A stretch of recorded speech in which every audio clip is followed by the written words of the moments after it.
I'm Barb Neal, a Tioga County Ag and Hort educator. And usually I stand in front of a group and I'm the expert, right? Ask me a question about trees, ask me a question about soils, about bugs, about landscaping. And I just did ticks, if anybody really wants to know about ticks. But in this project, I'm the student and I'm the learner. And that's really basically the point of this presentation, is what am I learning and why?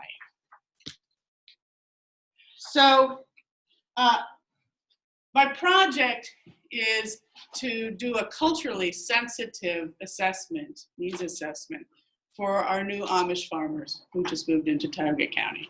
And I'll share with you that I struggled even using PowerPoint today, because of course it wouldn't be used in the plain communities.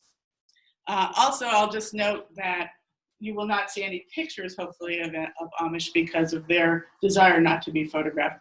But because slides without pictures is boring, I have pictures of buggies. So you're going to see lots of buggy pictures. And I just start out with the signs, which is kind of exciting because for the first time, at least anybody's knowledge, in Tioga County, we have some of these signs in our communities.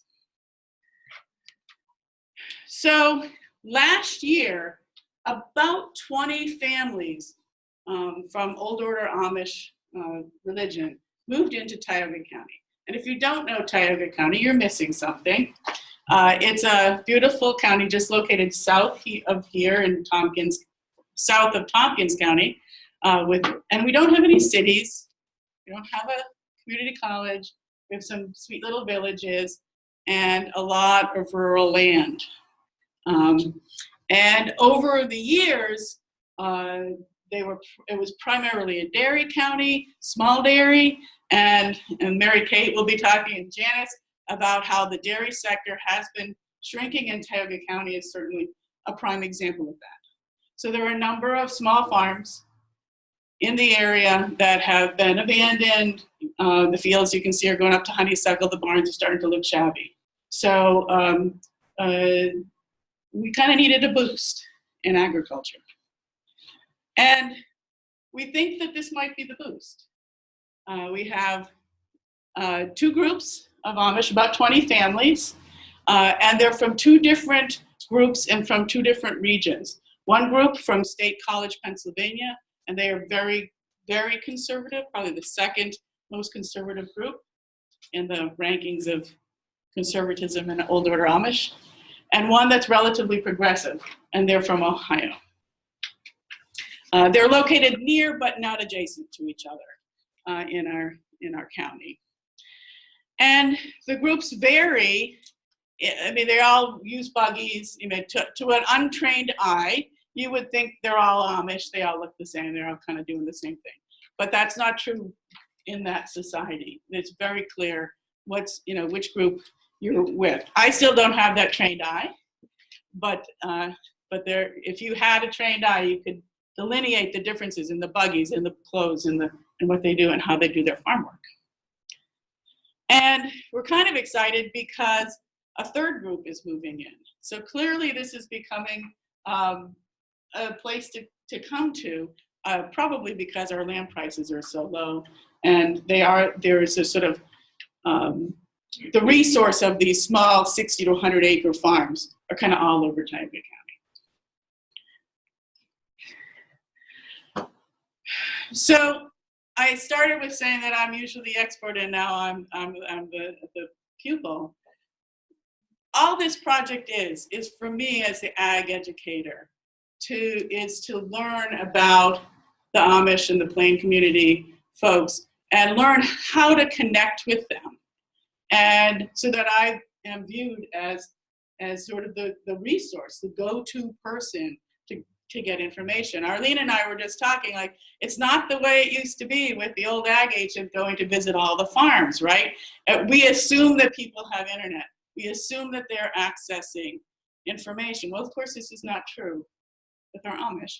And it's especially difficult for them right now because they're coming from two different states, and they're coming to New York State, which is known for its lack of regulation and oversight, right? No. So they have, everything's different.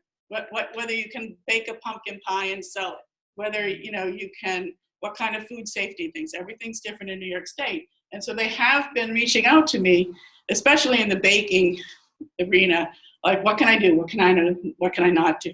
So we've been helping them with that. So my goal was just to sort of like, how do I become that trusted resource?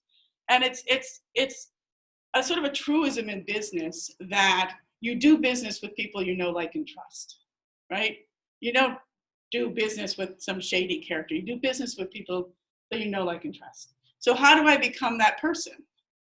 How do I know their needs enough and understand their social mores enough to become that trusted person?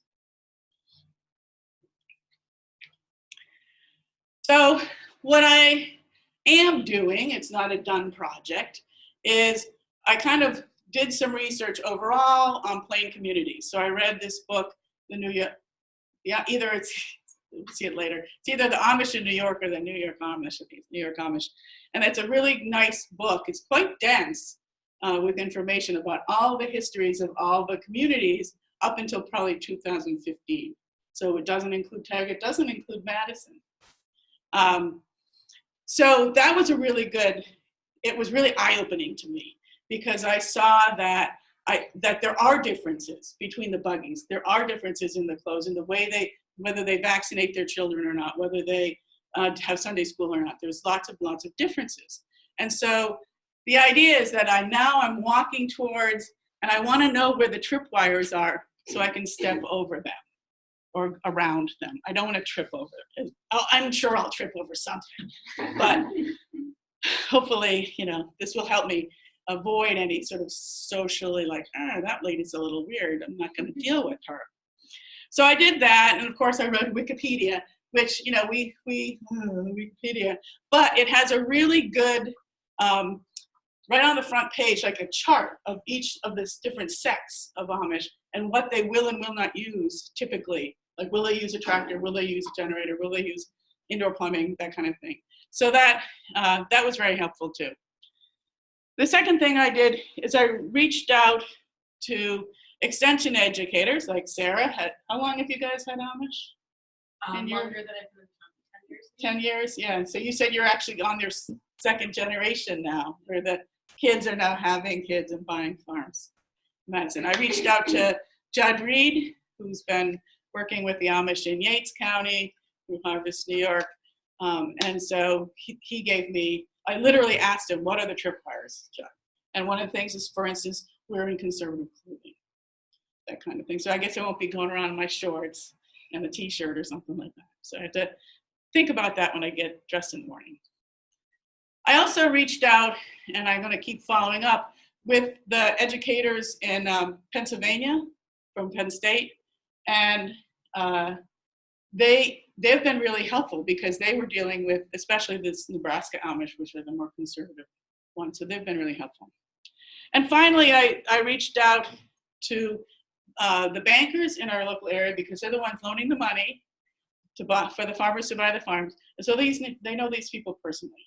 And so we're sort of building sort of a network or database, sort of a bank of knowledge on who's related to who and which group they are and who's the bishop and who's the different groups. And so the bottom line is, with this information, I've devoted time and money. Andy knows it's 10 cents a page for me to print out my newsletter that I put out every month. And I am sending it to them, every one of their families. And every month I also put either a fact sheet and a personal letter from me, reminding them who I am. I'm here for you. Ask me any question. I've got questions. Well, how can I move a veal farm here? I need an equine vet because I'm selling my horses, goat dairies and things like that. So it's starting to work. And I hope that it will continue to work. The more I just am getting these touches by mailing, I'm going to hope to visit people now that the spring is finally supposedly coming. So here's like a picture of my newsletter, working with small farms. I'm sort of an expert in using the web soil survey. So I've done web soil surveys for the farmers. And then the wonderful ag and markets regulations that I'm now bringing forth for these folks. And finally, with the evaluation, that was a little tricky for me. I don't have a form. Obviously, I'm not doing Qualtrics surveys for the Amish, right? So I think it's going to be as loose as if I'm busy helping them, then I've been successful. The proof of the pudding's in the eating. If they use me and they see me as a resource, then I'll know that I'm successful. I can send out a mailing or something and ask for that, and maybe I will. But it might be 2 years from now. I think it's going to take that long. So here are just some resources. New York Amish, excellent book. If you are interested in it, I'll return it to the library here so you can take it out. And then Madison County. I didn't have Harvest here, but yeah, I did. So that's it. Does anyone have any questions?